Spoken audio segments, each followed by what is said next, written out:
I just wanted to make a quick video in kind of response to the hearing this morning with Tony Fauci. I had some responsibilities this morning, and I was not able to do something further.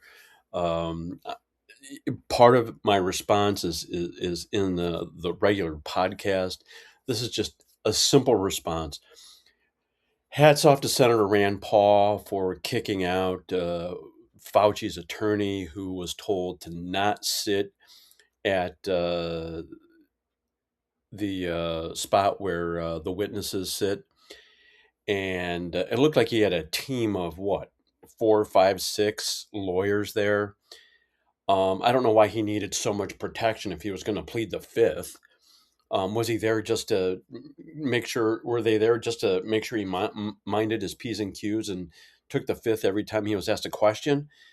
Um, and it just the applaud the applause that rang through the hearing room when the attorney was kicked out of the room for disrupting the proceeding because he was not recognized and kept talking. And then later on we have Bernie Moreno. Bernie Moreno, a U.S. senator who defeated a longtime incumbent in Ohio uh, just a couple of years ago. He tells the story that COVID convinced him to sell his businesses and run for the U.S. Senate. And there he was, able to talk to to question the guy who was responsible for the decision that he made. And now, I just wish the senator had not dropped the f bomb. Um, I understand why he did it. He was expressing anger on behalf of millions of Americans directed at Tony Fauci. I just wish he had not dropped the f bomb. But Moreno just, you know, will you apologize? Yeah, and he rattles off a list of a variety of things, including, uh, would you apologize to the mother in Ohio who was kicked out of a football game? Eh, he just continues to plead the fifth, and we've got Democrats still fawning and doting over this guy. We have probably a group of Americans that are now in tears with the way he has been treated today. And Rand Paul is promising ramifications for his failure to testify. So it will be interesting to see what comes of that. But Tony Fauci is just humiliated. Humiliated. This is a guy who, and I'm not going to cite every chapter and verse of that time period between, February and March 2020 until, he sauntered off from his government position. And what was it, end of 2022 or sometime in 23? But this is a man who was the public face of the US response to this disease.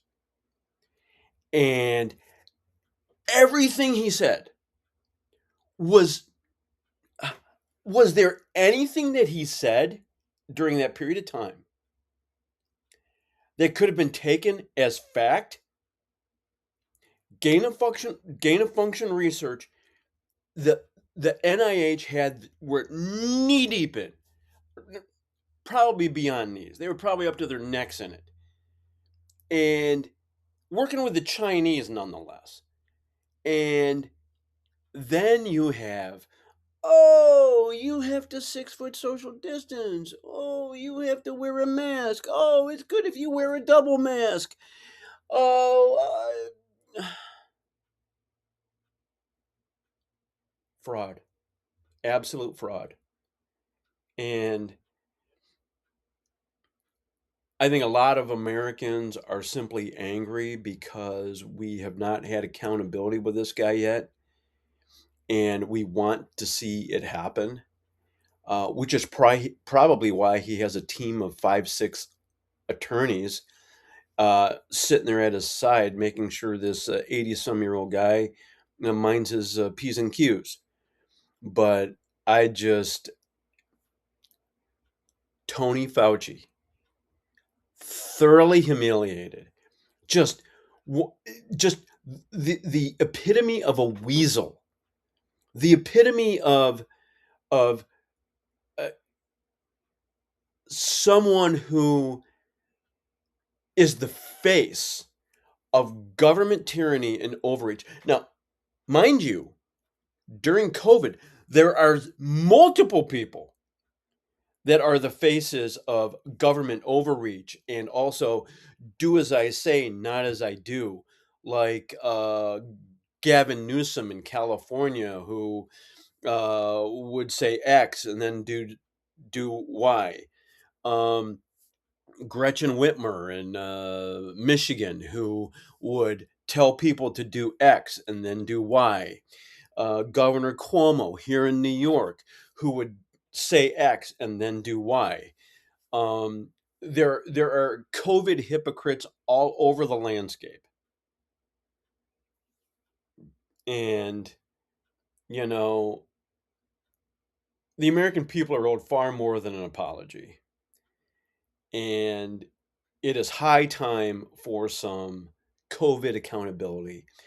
And if this becomes Rand Paul's legacy, God bless him. He has my full support, Senator. Do your thing and do it with all the seriousness and ferociousness that can possibly come from the federal government. So um, that's all I have for this. But I just had to do a quick video response to the events of the morning, and we'll see what comes of it. Until next time, God bless and goodbye.